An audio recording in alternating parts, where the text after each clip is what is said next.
अस्सलाम वालेकुम। और आप कैसे हैं? सब अल्हम्दुलिल्लाह ठीक ठाक होंगे। आज की जो वीडियो है हमारी प्रीवियस वीडियो की कंटिन्यूशन में ही है। और इसमें जो है हमने जो टॉपिक डिस्कस करेंगे, जो हम प्रीवियस वीडियो में डिस्कस कर रहे थे, फॉर्म डी एंड स्कोप, उसी की कंटिन्यूशन में इस वीडियो को हमने आगे बढ़ाया है। और इस वीडियो में हम इंशाल्लाह डिस्कस करेंगे कि फार्मास्यूटिकल इंडस्ट्री में कितने डिपार्टमेंट्स होते हैं और किन किन डिपार्टमेंट में pharm D graduate, doctor of pharmacy graduate जा सकता है और किन डिपार्टमेंट में उस फार्म डी ग्रेजुएट को प्रीफर किया जाता है। प्रीवियस वीडियो में हमने स्कोप डिस्कस किए थे, डिफरेंट 7-8 के करीब हमने स्कोप डिस्कस किए थे। और हमने ये भी बताया था कि हर साल पाकिस्तान के अंदर और ख़ास तौर पे कराची के अंदर जो है, अगर ओवरऑल पाकिस्तान की बात की जाए तो 2 से 3 हज़ार ग्रेजुएट फार्मेसी के हर साल पास आउट होते हैं। और पाकिस्तान के अंदर जो टोटल इंडस्ट्री है वो तकरीबन 700 के करीब है, जिसमें न्यूट्रास्यूटिकल्स भी हैं, फार्मास्यूटिकल्स भी हैं। और ज़्यादातर इंडस्ट्री कराची में, अब लाहौर भी डेवलप हो रहा है, लाहौर के अंदर भी इंडस्ट्री डेवलप हो रही है।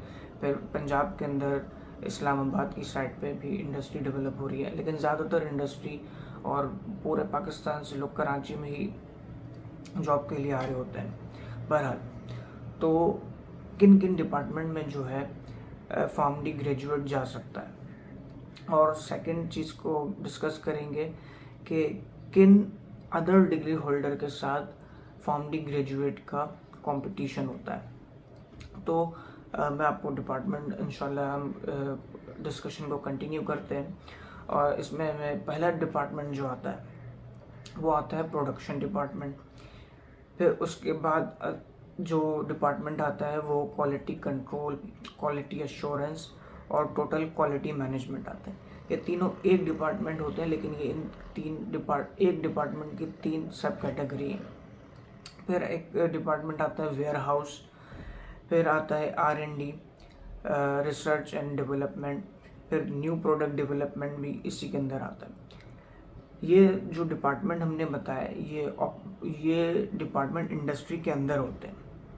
मैं कहने का मतलब ये है कि इंडस्ट्री जो है, फार्मास्यूटिकल इंडस्ट्री 2 मेन डिवीज़न में डिवाइड हुई हुई होती है, एक कमर्शियल साइड और एक ऑपरेशनल साइड।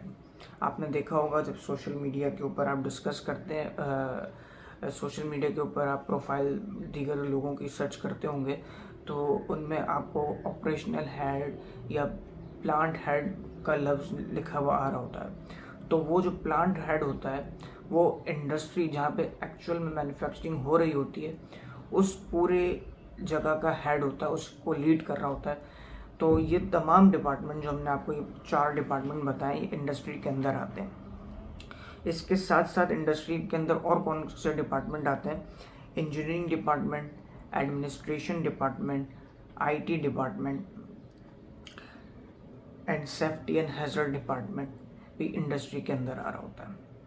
ये वो डिपार्टमेंट है जैसे कि हमने बताया कि 2 चीज़ों में डिवाइड होती है, ऑपरेशनल एंड कमर्शियल। तो ये जो अभी डिपार्टमेंट बताएं, ये operational side department he with industry के अंदर होते हैं। ये जो डिपार्टमेंट होंगे ये ज़्यादातर आपको इंडस्ट्री जो साइड एरिया में है, कोरंगी इंडस्ट्रियल एरिया में, वहाँ पे मिलेंगे। और आपकी अगर इन डिपार्टमेंट में जॉब लगती है तो आपको इंडस्ट्री की साइड पे जाना पड़ेगा जहाँ पे एक्चुअल में मैन्युफैक्चरिंग हो रही है।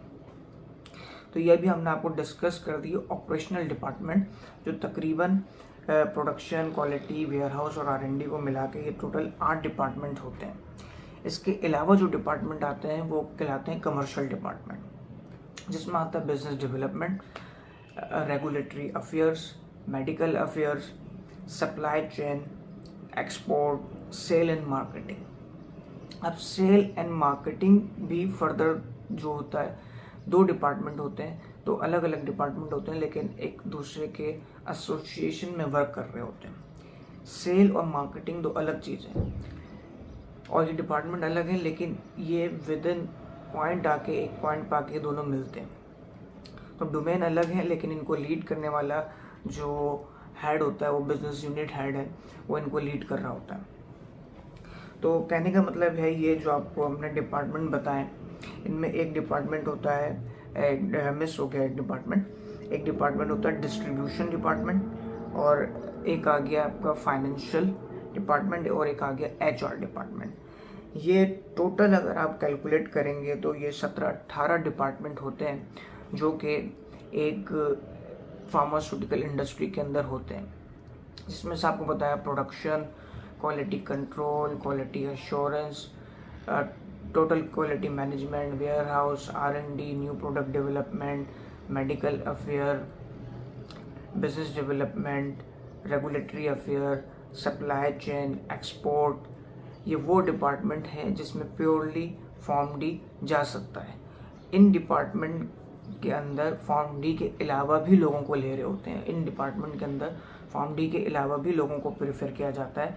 जैसे कि अगर हम बात करें मार्केटिंग एंड सेल्स की, अब मार्केटिंग एंड सेल्स में ज़्यादातर कंपनीज़ जो है लोकल हो गई या नेशनल लेवल की कंपनीज़ हो गई, वो प्रेफर करती हैं BCom, MBA, BBA के लोगों को। लेकिन अगर उनको उसी पैकेज के अंदर एक फॉर्म डी मिलता है तो वो उस फॉर्म डी को प्रेफर करेंगे। क्यों? क्योंकि वो फार्मास्यूटिकल इंडस्ट्री है और उसको जितनी मेडिसिन की हाव नो होगी और वो जितनी अच्छी तरीके से मेडिसिन की नॉलेज को ग्रिप कर सकता है वो कोई और नहीं कर सकता। कहने को तो वो लोग भी कर सकते हैं, लेकिन उनको पता है ये पहले से ही अंडरस्टैंडिंग वाले लोग हैं, इनके पहले से ही 5 साल ये दवाइयाँ ही पढ़ के आए, तो वो इस BSc की जगह, MBA की जगह, BBA की जगह इनको ले लेता है। लेकिन इसका मतलब यही नहीं कि BBA, MBA वालों की जगह नहीं बनती, उनकी भी जगह बनती है, उनको भी प्रेफर किया जाता है। लेकिन अगर दोनों साथ पहुंच गए मिसाल के तौर पे, तो वो बोलते हैं यार इससे BBA है और ये फॉर्म डी है, इसकी 4 साल की पढ़ाई है, इसकी 5 साल पढ़ाई है, ये मेडिसिन के बारे में जानता भी है, मेडिसिन को ये 5 साल इसने मेडिसिन के बारे में पढ़ा है। BBA वाले ने पढ़ा बिजनेस है, कहने का मतलब वो कर सकता है, वो समझ सकता है, अंडरस्टैंडिंग कर सकता है, लेकिन वो चाहते हैं कि इसको फिर शुरू से पहले दवाइयों के बारे में पढ़ाना पड़ेगा, फिर इसको फील्ड वर्क के बारे में पढ़ाना पड़ेगा, तो इसीलिए वो फॉर्म डी को प्रीफर करते हैं। दूसरी वजह क्या होती है फॉर्म डी को लेने की? क्योंकि उनकी जो है रेपो बढ़ जाती है कि वो जब वो डॉक्टर्स के पास जाते हैं तो बोलते हैं हमारा जो सेल ऑफिसर है, टेरिटरी मैनेजर है, वो फॉर्म डी हुए, तो फॉर्म डी वाला है और एक जो है BSc वाला है, तो ये डिफरेंस आ जाता है। लेकिन मैं समझता हूँ कि बीइंग अ फार्मासिस्ट, सेल की जॉब फार्मेसी के लिए नहीं है। अगर आपको जॉब मार्केटिंग की मिल रही है तो आप ज़रूर जाएं। सेल में जाना मैं समझता हूँ कि फॉर्म डी की 5 साल प्रोग्राम को आपने समझे ज़ाय किया। ये मेरा पॉइंट ऑफ व्यू है, किसी और का डिफरेंट भी हो सकता है। अब ये जो आपको डिपार्टमेंट बताया जिसमें से production, quality control, quality assurance, total quality management, ये वो डिपार्टमेंट हैं जिसमें फॉर्म डी के साथ साथ MSc केमिस्ट्री, माइक्रोबायोलॉजिस्ट और अदर BSc की डिग्री या MSc साइंस की डिग्री वाले भी इसमें जा रहे होते हैं। लेकिन अगर वही वाली बात कि अगर इनके साथ कंपैरिजन में जॉब इंटरव्यू में 4 लोग अगर MSc केमिस्ट्री बैठे हैं, MSc बैठे हैं और 2 लोग फॉर्म डी के बैठे हैं, तो इंडस्ट्री प्रीफर करेगी कि वो फॉर्म डी को ले ले। लेकिन इसका मतलब ये नहीं है कि ये लोग नहीं जा सकते, ये लोग भी जा सकते हैं। फिर हमारे पास आता है warehouse department, R&D department, इन जगह भी फॉर्म डी के साथ साथ और लोग और डिग्री होल्डर भी जा सकते हैं, MSc वाले। अब डिपार्टमेंट आता है मेडिकल अफेयर। मेडिकल अफेयर वो डिपार्टमेंट है जिसमें फॉर्म डी का कंपटीशन टफ हो जाता है as compare to other degree holder, क्योंकि मेडिकल अफेयर में बहुत कंपनियां जो है MBBS स्टूडेंट को प्रेफर कर रही होती हैं, MBBS ग्रेजुएट्स को प्रेफर कर रही होती हैं। तो मेडिकल अफेयर वो डिपार्टमेंट है जहाँ पे फॉर्म डी भी जा रहा होता है और MBBS भी जा रहा होता है। फिर बिजनेस डेवलपमेंट आता है, इसमें भी फॉर्म डी को लिया जाता है और अदर BBA और MBA डिग्री होल्डर्स को लिया जाता है। मैंने इंडस्ट्री में जहाँ तक काम किया है तो मुझे बिजनेस डेवलपमेंट में जितने भी लोग मिले वो या तो फॉर्म डी तो होते ही होते हैं, उसके बाद उनकी MBA की डिग्री होती है। तो कहने का मतलब है कि फॉर्म डी तो करते ही हैं, उसके बाद वो MBA होते हैं। लेकिन प्योरली BBA और MBA से कोई BD तक पहुंचा तो उसके एग्जाम्पल मेरे ख्याल में बहुत ही कम होंगी, इक्का दुक्का होंगी। मिसाल के तौर पर 100 में से 2-3%, जहाँ तक की मेरी इंफॉर्मेशन है। फिर आते हैं रेगुलेटरी अफेयर्स में भी फॉर्म डी को प्रीफर किया जाता है। और regulatory affair basically legal affairs होते हैं, यानी कि रूल एंड रेगुलेशंस के मामलात को इसमें देखना होता है। तो रेगुलेटरी अफेयर्स के डिपार्टमेंट में फॉर्म डी प्लस अगर उसके पास LLB की डिग्री है, LLB ये लॉ का कोर्स है उसके पास, तो उसको प्रीफर कर रहे होते हैं। अब मिसाल के तौर पे कोई है ही LLB और कोई है ही वकील पेशे से, तो क्या वो आ सकता है? वो भी आ सकता है, लेकिन जाहिर सी बात है इंडस्ट्री का क्राइटेरिया डिफरेंट होता है। अगर किसी ने कानून पढ़ा हुआ है, वो LLB है, तो उसको फार्मा की रेगुलेशन की नॉलेज होनी चाहिए। और मैं समझता हूँ जो लोग LLB होते हैं उनको हर फील्ड की एक बंच ऑफ इंफॉर्मेशन होती है उनके पास, और वो इजीली उनको इंफॉर्मेशन गैदर और एनालाइज करना आता है। उनके कोर्स में ये शामिल होता है मेरे ख्याल में। फिर हमारे पास आता है सप्लाई चेन। अब सप्लाई चेन के अंदर फॉर्म डी बहुत कम होता है। इनमें ज़्यादातर प्रीफर किया जाता है कि MBA ग्रेजुएट्स को लिया जाए या सप्लाई चेन में जिसने मास्टर किया हुआ उसको लिया जाए। लेकिन वही वाली बात कि अगर फॉर्म डी ने MBA सप्लाई चेन किया हुआ है तो वो इसको प्रीफर करेंगे।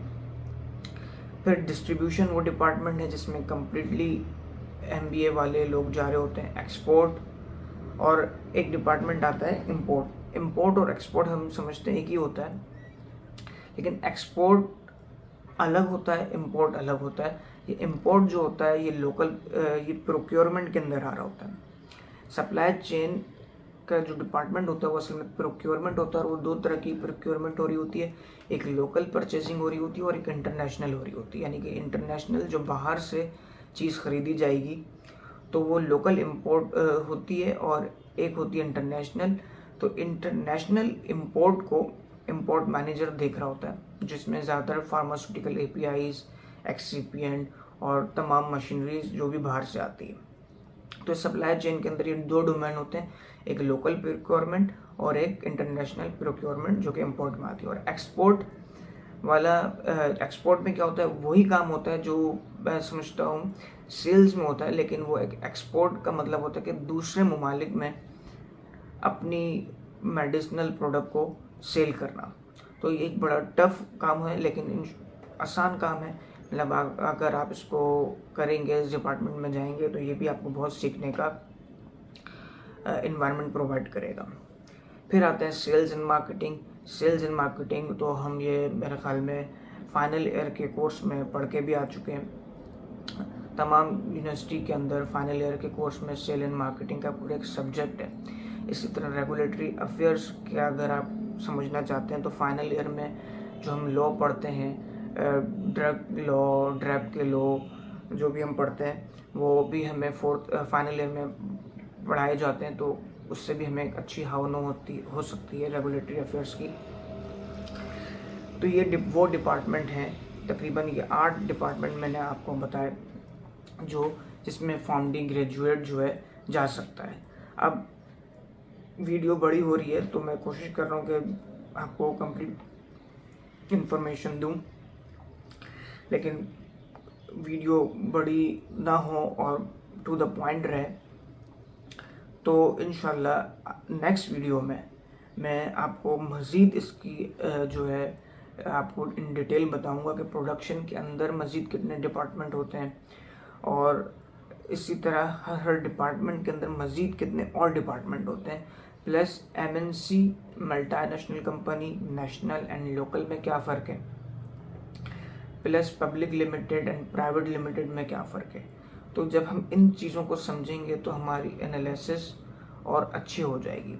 सेकंड बात ये होगी कि इससे आपको अंदाज़ा हो जाएगा, उसमें हम इस वाली वीडियो में हम डिस्कस नहीं कर पाए, उसमें हम ये डिस्कस कर सकते हैं कि कौन सा डिपार्टमेंट में आप जो है जा सकते हैं। वीडियो देखने के लिए शुक्रिया। और जो भी कोई क्वेरी हो, आपको क्वेश्चन हो, वो आप कमेंट में पूछ सकते हैं। और वीडियो देखने के लिए शुक्रिया। जज़ाकल्लाह।